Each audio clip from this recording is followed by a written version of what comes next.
देश के संसाधनों को बचाना कैसे है, हर पैसा ठीक जगह खर्च कैसे हो, ये भी कैसे करना है। दूसरा, जब कांग्रेस ने हमें सत्ता दी तब क्या स्थिति थी देश की? India was among the 5 fragile economies of the world. दुनिया की 5 लड़खड़ाती चरमराती अर्थव्यवस्थाओं में से एक भारत था जब हमें सत्ता सौंप कर गए थे।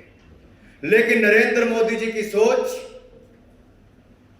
और उनके नेतृत्व के कारण आज भारत दुनिया की पहली 6 अर्थव्यवस्थाओं में आकर खड़ा हुआ है। यह नरेंद्र मोदी जी ने करके दिया। फॉरेक्स रिजर्व्स 298 बिलियन डॉलर थे भारत के। आज फॉरेक्स रिजर्व्स 591 बिलियन डॉलर से ज्यादा है, यानी कि जितना 70 साल से ज्यादा समय में कांग्रेस ने इकट्ठा करने में लगाया, मोदी जी ने 7 सालों में उससे ज्यादा फॉरेक्स रिजर्व्स हिंदुस्तान के हम रख दिए। यानी कि जितना हमने कर्जा लिया उससे ज्यादा हमारे पास खजाने में पड़ा है। ये बहुत कम देशों के पास है, हिंदुस्तान ने किया है। ये कुछ बातें जो रोजमर्रा की चर्चा में नहीं आएंगी, कोई समाचार पत्र इसके बारे में नहीं लिखेगा, कोई आपकी उपलब्धियों को नहीं बताएगा, लेकिन इसे हमारे कार्यकर्ताओं को बार बार बताने की आवश्यकता है ताकि हम कहें। किसी ने बीच में से अच्छा सुझाव दिया कि अटल टनल के बारे में बोलिए।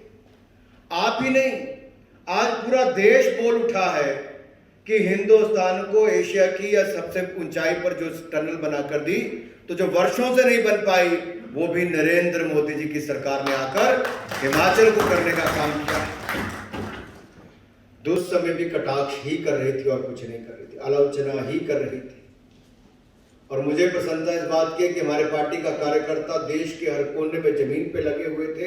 ये भारतीय जनता पार्टी की बहुत बड़ी उपलब्धि है, बहुत ही बड़ी उपलब्धि है, क्योंकि आज अगर दुनिया भर के देशों में कहा जाता है कि किसी देश ने, जिन देशों में सबसे कम मृत्यु दर है, उन देशों में किसी देश का नाम आता है तो हमारे भारत का आता है। मेरे भाइयों का क्यों आया? क्योंकि मोदी जी ने नेतृत्व किया। मुझे आज भी याद है 24 मार्च को जब कंप्लीट लॉकडाउन लगा,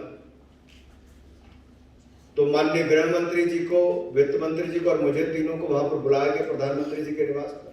लगातार हमारी बैठकें 3-2 महीने तक इस पर होती रही। क्या करना चाहिए, संसाधन कम है, कितनी लंबी लड़ाई होगी किसी को पता नहीं। क्या आप में से किसी को पता था 24 मार्च को क्या होगा? किसी को कल्पना ही नहीं थी कि आगे क्या होने वाला है।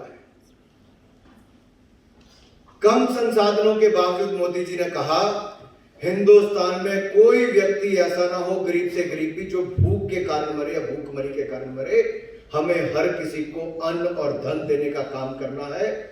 आज मैं यहां पर खड़ा होकर कह सकता हूं 80 करोड़ लोगों को 8 महीने तक 5 किलो गेहूं, चावल और चना देने का काम किया तो नरेंद्र मोदी की सरकार ने किया। कोई दुनिया का देश नहीं कर पाया।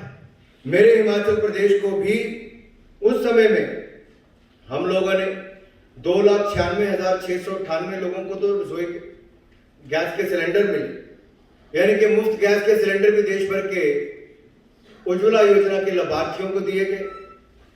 28,30,000 लोगों को तो अनाज यहां पर दिया गया। हिमाचल प्रदेश की बात कर रहा हूं सिर्फ।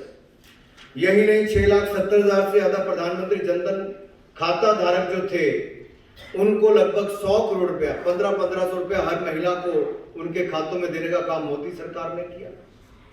पीएम किसान योजना के अंतर्गत हिमाचल प्रदेश में 8,70,609 लाभार्थियों को 2-2 हजार रुपए की किस्तें उनके खातों में डालने का काम किया।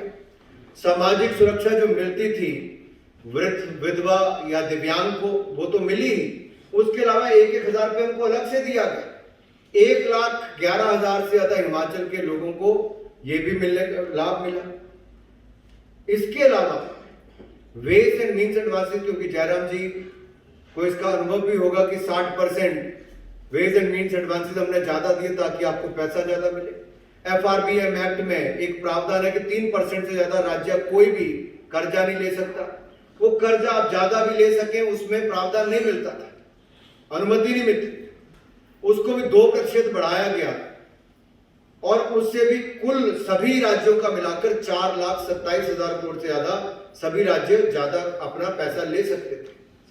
जीएसटी की कलेक्शन नहीं हुई, उसके बावजूद हमने केंद्र में यह प्रावधान करके दिया कि राज्यों को कोई दिक्कत ना आए। केंद्र के पास पैसा इकट्ठा नहीं हुआ, लेकिन फिर भी राज्यों को उनका शेयर समय पर मिले, रेवेन्यू डेफिसिट ग्रांट भी मिले, केंद्रीय करों का हिस्सा भी मिले। केंद्र सरकार ने किसी राज्य का कोई हक नहीं मारा और हिमाचल को तो 450 करोड़ रुपया अतिरिक्त दिया, जिस पर ना कोई ब्याज ना कोई किस्त वापस करनी है। 50 साल के बाद वो पैसा वापस होगा, 50 साल तक आपको उसके लिए कुछ नहीं करते थे।